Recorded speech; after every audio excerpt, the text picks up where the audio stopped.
también que hay un experto, relator independiente del Consejo de Derechos Humanos sobre la situación de derechos humanos en Haití, que hasta ahora es la única voz dentro de lo que es el sistema de Naciones Unidas que formalmente en su informe hace un año y medio atrás dijo, bueno, como que Naciones Unidas, cómo puede estar en Haití hablando de derechos humanos, hablando de la lucha contra la impunidad, cuando es el actor más impune en la presencia de... Bueno, no sé si Gustavo sigue siendo el experto, pero bueno, por lo menos llegó, digamos, a como la página 27 de su informe de 28 páginas, ¿no? Pero fue la única voz hasta ahora que se ha visto formalmente en Naciones Unidas que ha levantado esta preocupación. Nosotros sí le hemos planteado varias veces en Cancillerías aquí, que efectivamente que Argentina, al ser miembro de la MINUSTAH, cosa que se sigue defendiendo así contra viento y marea, que es corresponsable de eso. Y le hemos planteado al gobierno argentino que tiene que estar planteando, digamos, esta responsabilidad de Naciones Unidas. Y hasta ahora lo que hemos tenido de respuestas son siempre medio evasivos. Pero por ahí, digamos, tomar este momento para tomar ese eje con más fuerza me parece importante. Sí, y el balance que tenemos del cólera sería mucho más grave sin la presencia de la brigada cubana, ¿no? Que han hecho un esfuerzo muy valioso para luchar contra el cólera, enviaron expertos en ese tipo de enfermedad, e incluso hay cubanos que murieron de cólera, porque regresaron con el virus y algunas muertes. Dominicanos también, algunos, más de 800 dominicanos murieron de cólera. Así que es un caso realmente muy claro y que sintetiza, ¿no?, todos los atropellos de la presencia de esa fuerza y la contradicción entre el discurso de derechos humanos que tienen y esa práctica en Haití. Ahí tratemos Mario, después Amave y después Daniel. No, evidentemente acá tenemos un problema que tenemos que ver cómo lo procesamos, porque el retiro de las tropas argentinas, por los motivos que sean, es un hecho. Entonces, ¿qué es un hecho? Es un hecho, que ¿Qué va a pasar? ¿Qué se va a hacer? salvo un pequeño batallón médico, etc. Entonces, más allá de que haya sido en contra de la voluntad del gobierno argentino, las tropas están en Rosario. Yo hoy mandé, mandaron a Rosario. La tropa de la MINUSTAH, que creo que eso merecería sí una declaración o algo, un comunicado de prensa, algo, porque, digamos, nosotros podríamos opinar, tenemos un conocimiento como para opinar a qué fueron a Rosario. Esa tropa, diciendo, bueno, hicieron en Haití y es lo mismo que van a ir a hacer a Rosario. Pero tenemos un problema, porque tenemos que redefinir hacia dónde vamos. Comité por el retiro de las tropas argentinas de Haití, no podemos seguirlo llamando así. Entonces tenemos que definir, puede ser lo que dice acá el compañero, no sé, pero tenemos que pensar, es decir, cómo aprovechamos esa pequeña fuerza que hemos creado para seguir trabajando en pro de las necesidades que están planteadas en Haití. Y eso creo que requerirá propuestas de nuestra parte, pero también creo, y entonces aprovecho la presencia de Camila acá, también de parte de los compañeros que nos han estado visitando frecuentemente, o que son compañeros amigos, con los cuales tenemos una relación, es decir, también conversar con ellos, saber cómo reorientamos nuestro trabajo, porque nosotros no podemos seguir haciendo eje en algo que ya fue.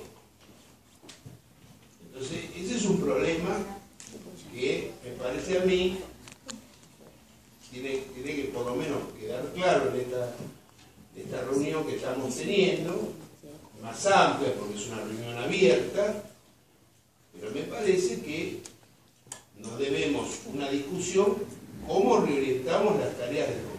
Y eso me parece que no es solamente una tarea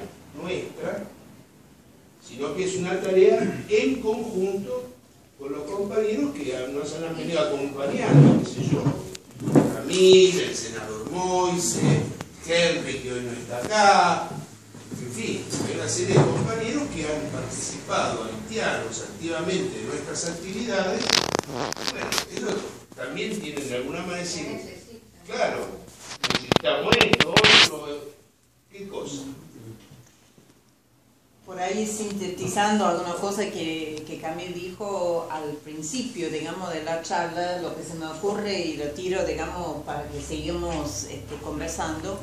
Uno, sin duda, es el eje de fin de la ocupación, porque si bien las tropas argentinas entendemos que si no están todos regresados vienen pronto, las tropas de Bolivia se acaban de despedirse de Bolivia y otros más vendrán, la fuerza de ocupación sigue intacto. Entonces, eso por un lado. Y por otro lado, de profundizar en sus varias dimensiones el eje de la cooperación, tanto nuestra, desde el campo popular, de manera directa, como también en lo que son nuestras exigencias al gobierno. Así que eso es un primer aporte nomás a ese debate. Claro, y paso la palabra. A mí me parece, no sé, Camille, si vos manejás bien cuál es el pensamiento que hay acá en Argentina, digamos desde el gobierno. Lo que el gobierno dice argentino, que respeta, que le gusta, que sostiene, que son sus reivindicaciones. Yo veo que este gobierno dice, me interesan los derechos humanos, me interesa llevarme bien con Venezuela y con Cuba, estoy diciendo de la presidenta. Entonces, son dos ejes. Dice también, hemos tenido esta semana una movilización importantísima, ni una menos, por todos los femicidios que han habido. Es decir, el ni una menos lo podemos utilizar para que sea ni una menos en Haití también, por ejemplo. Es decir, aprovechar, como dice Beverly, y es lo que venís a buscar vos, Camille, que termine la ocupación en general, de todos. Se fue a Argentina, muy bien, que sea junto a Bolivia y a Venezuela, que no mandó nunca, y a Cuba, que mandó médicos, que sea punta de lanza. El gobierno argentino habla de un hospital para ayudar, hospital para ayudar, y además los derechos humanos, empezar a pedirle al gobierno que sume este tipo, como dijo acá el compañero, que sume este tipo de reivindicación. Decir directamente, hagamos como hacen los cubanos, mandemos médicos, hagamos como hace Venezuela, apoyo, hagamos como hace Ecuador, que hizo las casas, que fue a hacer. Es decir, ese tipo de cosas, y ese ni una menos que lo podemos utilizar. ¿Daniel? Sí, una pregunta. Vos comentabas hace un rato que hay como una confrontación de dos proyectos de país ahora con relación a la perspectiva electoral. Pero en esos dos proyectos, ¿hay alguna controversia con relación a la MINUSTAH o todos opinan lo mismo? El presidente Martelly, ¿qué dice? Le viene muy bien. Sí, eso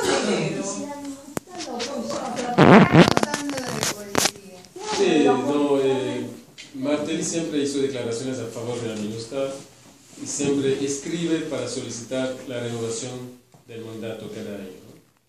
La única, todos los presidentes hicieron igual, a la diferencia de Preval, cuando en el segundo turno de Preval él escribió una carta para decir que deben reemplazar los tanques por ingenieros, médicos, etc. Y a pesar de su carta no hicieron nada, renovaron por el capítulo 6, que es el capítulo de mantenimiento de la paz, ¿no? Así que Martelly siempre ha defendido la MINUSTAH, incluso hubo una cosa que hizo mucha bulla durante una audición parlamentaria. El ministro de Relaciones Exteriores dijo en el Parlamento que él no entendía por qué estaban acusando a la MINUSTAH para el cólera, ¿no? Eso fue la prensa muy terrible, ¿no? Así que realmente no es... hay una alianza concreta entre algunas fuerzas, algunos sectores políticos con la MINUSTAH, ¿no? Pero que es muy minoritario, muy minoritario. Incluso muchos de los candidatos actuales, muchos de los partidos que están en el terreno electoral se han pronunciado por la salida de la MINUSTAH. Y también hay que subrayar que el Senado de la República, ¿no?, sacó 2 resoluciones exigiendo la salida de las tropas. 2 veces, ¿no? Digo, pues entonces tendrían pocas chances electorales con estos consensos aquellos partidos que apoyan a la MINUSTAH. Es más complicado. Es más complicado, ¿no? Porque tú sabes, ¿no?, el escenario electoral siempre hay toda la cuestión de la manipulación mediática, de la plata, no, es mucho más complicado que eso. Pero el balance de la MINUSTAH es indefendible, ¿no? Es muy difícil ese balance. Uno piensa en México, demasiado cerca de Estados Unidos, demasiado lejos de Dios. ¿Gustavo? No, la verdad, respecto a lo que estábamos diciendo, ¿no? Un poco, la inquietud de Mario era muy interesante. A mí me parece que la Argentina le da una vuelta, pero es como decimos acá. Me parece que no deja de ser una vuelta catopardista, digamos, ¿no? Solemos decir, algo cambiamos, no desplegamos las tropas, parece que nos orientamos hacia otro tipo de ayuda en el terreno, digamos, ¿no?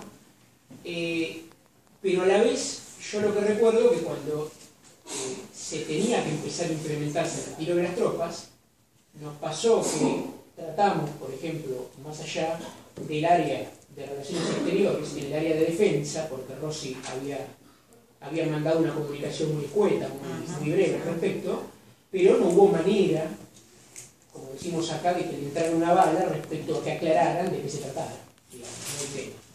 Porque en realidad lo dejaban en esta cosa equívoca, ¿no? De que nos vamos, estamos, queremos ayudar de otra manera, digamos, ¿no? Y en ese sentido, sí me parece que tal vez desde los distintos lugares en los que estamos, podríamos tratar de reforzar esta cosa de que nuestra participación tiene que ser en términos de la solidaridad latinoamericana que debemos poner en marcha a partir de esfuerzos concretos, con acciones sociales, que permiten, por ejemplo, reforzar como ejemplos el caso de la participación de Cuba, que es por otra parte histórica. Y yo ahí te quería preguntar, Camil, dicho sea de paso después, ahora, la situación de Venezuela, ¿cómo la ves? Digamos, ¿no? Porque es como que, bueno, Venezuela no ha formado parte de este escenario de intervención, de alguna manera, en el que los países de la región latinoamericana, en su mayoría, aparecemos como colaboradores y facilitadores de la tarea imperial, digamos, de Francia, Canadá, Estados Unidos, Italia, por ejemplo, ¿no? En esta tarea. Pero a la vez también, digamos, volviendo un poco al caso de la Argentina, nosotros seguimos siendo parte orgánica de la estrategia de movilización de tropas en el marco de las misiones de paz de las Naciones Unidas. Ejemplo concreto es que nosotros año a año nos viene una ley para que digamos, démosle permiso para la entrada y salida de tropas que van a participar en operaciones de mantenimiento de la paz, y todas tienen objetivos de carácter estratégico que estarían vinculadas a actuar ante situaciones de emergencia y salvamento en el mar, ante situaciones de riesgo vinculados a desastres naturales, digamos, ¿no? Y sabemos que estamos en un entorno geopolítico tremendo, en donde, como bien dice Camil, la ocupación de los Estados Unidos a través de la presencia disfrazada de bases militares que pueden servir para su despliegue rápido ante situaciones de conflicto concreto, es algo que no aparece nunca desvelado, ni acá, ni en Brasil, ni en Uruguay, y en definitiva lo que me parece es que, como eso estructuralmente sigue presente, Nosotros sí tendríamos que poder decir, bueno, queremos el fin de la MINUSTAH y de todo tipo de ocupación, queremos ir por un compromiso que reivindique en términos de acciones solidarias nuestra participación en Latinoamérica, en Haití, digamos, ¿no? Y además también tenemos que decir, bueno, que en el trasfondo de eso, nosotros tenemos que rever desde la región y pedirle a Uruguay y a Brasil, fundamentalmente, ¿no? Porque, digamos, acá el problema que tenemos es que vivimos en una esquizofrenia permanente. Hay un individuo que se ha ido, digamos, de la presidencia de Uruguay y está dando vueltas por el mundo permanentemente, perdón con lo que voy a decir, ¿no? Casi que como un abuelito bueno, y a mí esto realmente me repugna particularmente, diciendo un montón de cosas de cuáles deberían ser los compromisos de Uruguay, y la verdad que han estado muchísimo tiempo para tratar de tomar por lo menos una medida que digan, señores, bueno, vamos a terminar con el despliegue de las tropas uruguayas, que además por otra parte han tenido alguna que otra participación grave, digamos, ¿no? Pero bueno, no quiero extenderme más, pero sí quería que una breve referencia al tema de Venezuela, ¿cómo lo ves, digamos? Sí, el gobierno de Venezuela ha condenado la MINUSTAH y Chávez hizo varias intervenciones muy claras sobre esto. Y hay una cooperación triangular, Cuba, Haití, Venezuela. Por ejemplo, Venezuela empezó a financiar las brigadas médicas cubanas y también hicieron algunas inversiones importantes, por ejemplo en electricidad, en varias ciudades del país, reduciendo los apagones. Y hay el programa Petrocaribe, ¿no?, que realmente está suministrando gran parte de las inversiones públicas en Haití actualmente, ¿no?